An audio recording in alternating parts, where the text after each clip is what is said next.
Il existe un pays où s'embrasser dans la rue est un crime. Un pays où les amoureux doivent se cacher. Où la pudeur est une loi, et où les femmes avancent dans le silence, mais dirigent le monde dans l'ombre. Un royaume où les mosquées côtoient les gratte-ciel. Où les traditions millénaires s'entrechoquent avec les rêves modernes. Bienvenue au Maroc. Un pays fascinant, contradictoire.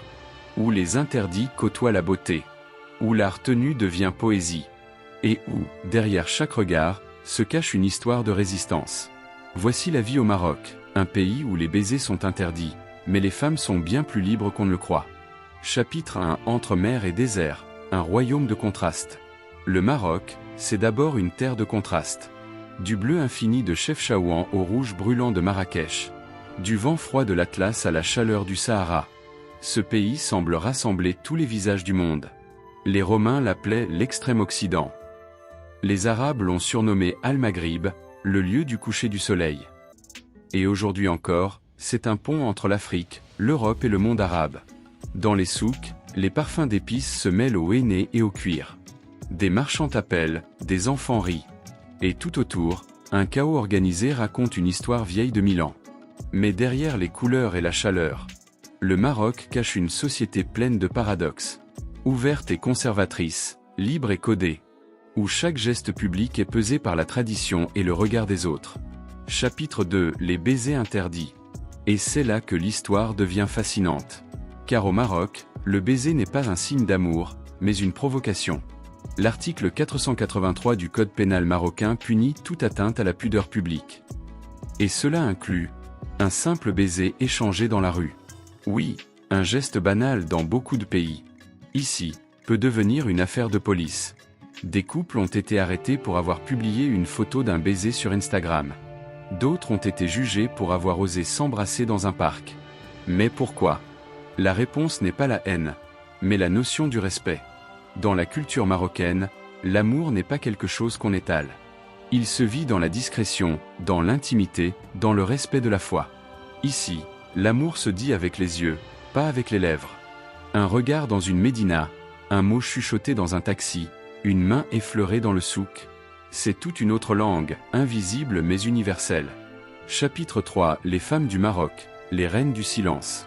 Et pourtant, ce pays où les gestes d'amour sont surveillés, est aussi celui où les femmes sont parmi les plus influentes du monde arabe. De Fatima Al-Firiya, fondatrice de la plus ancienne université du monde à Fès, à Asma Lanrabet, intellectuelle et militante pour l'égalité. Les Marocaines ont toujours façonné l'histoire dans l'ombre. Dans les villages de montagne, elles portent sur leurs épaules le poids des foyers et des traditions. Dans les villes modernes, elles pilotent des entreprises, créent de la mode, ou siègent au gouvernement. La Moudawana, le code de la famille réformé en 2004, a changé la donne.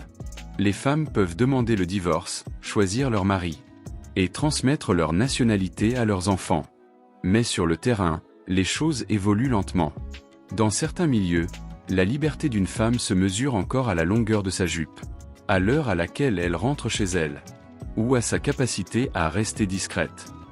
Pourtant, dans chaque maison, chaque école, chaque bureau, elle change le pays, une décision, un mot, un regard à la fois. Chapitre 4. Entre tradition et modernité. Maroc, un pied dans le passé, l'autre dans le futur. Casablanca ressemble à Dubaï. Avec ses tours de verre, ses cafés branchés et sa jeunesse connectée. Mais à quelques heures de route, dans les montagnes de l'Atlas, on retrouve des villages où le temps semble arrêté. Les jeunes Marocains écoutent du rap français, regardent Netflix, mais respectent encore l'appel du muezzin. Ils rêvent de liberté, mais savent que le regard du voisin peut briser une réputation. C'est toute la magie du Maroc. Un pays qui avance, sans jamais renier ses racines. Chapitre 5. Les légendes du désert. Le Maroc n'est pas qu'un pays, c'est une légende vivante. On raconte que dans le désert de Merzouga, quand le vent souffle la nuit, on entend encore les chants des caravaniers disparus. On dit aussi qu'au fond des montagnes du Rif, vit un ermite qui connaît le secret des pierres bleues. Des pierres capables de calmer la colère des esprits. Et dans les souks de Marrakech, certains guérisseurs vendent des amulettes d'amour. Fabriqués selon des rites anciens, hérités d'avant l'islam.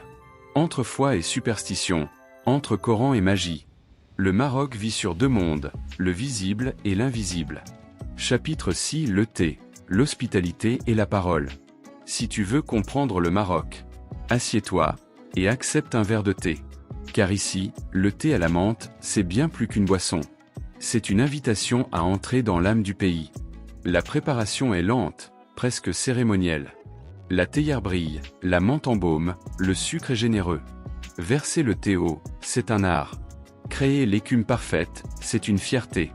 Pendant que le verre se remplit, les mots se libèrent. On parle de politique, d'amour, de religion. Mais toujours avec cette pudeur, ce sens du respect et du détour. Car ici, on ne dit pas tout directement. On laisse le non-dit parler pour nous. Chapitre 7. Les interdits invisibles. Au Maroc, il y a des lois écrites. Et des lois invisibles. Des règles que personne ne dit, mais que tout le monde connaît. On ne s'embrasse pas dans la rue. On ne critique pas la monarchie. On ne plaisante pas sur la religion. Mais dans cette société d'interdits, une créativité folle s'exprime. Les jeunes détournent les codes à travers l'art, le cinéma, la mode, et même les réseaux sociaux.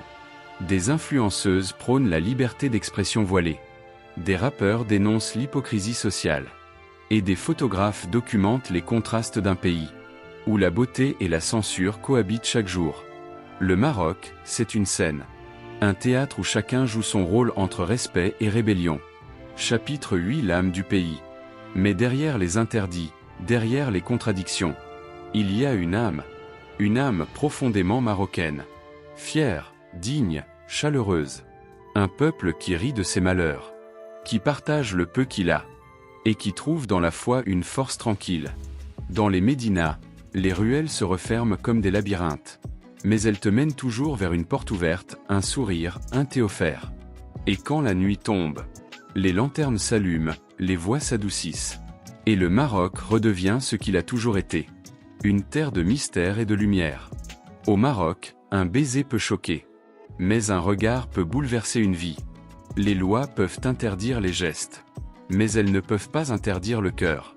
Ici, l'amour est discret, caché, protégé. Les femmes avancent entre ombre et lumière. Gardiennes d'un équilibre fragile entre passé et futur. Et si la liberté au Maroc ne se crie pas, elle se vit. Dans les silences, dans la dignité, dans la beauté des choses simples. Oui, au Maroc, les baisers sont interdits. Mais l'amour, lui, n'a jamais été aussi vivant. Merci d'avoir voyagé avec l'autre côté du monde. Si ce voyage t'a fasciné, abonne-toi pour continuer à explorer les secrets, les paradoxes et les vérités cachées de notre planète. Et dis-nous en commentaire, penses-tu que la pudeur protège l'amour, ou qu'elle l'enchaîne ?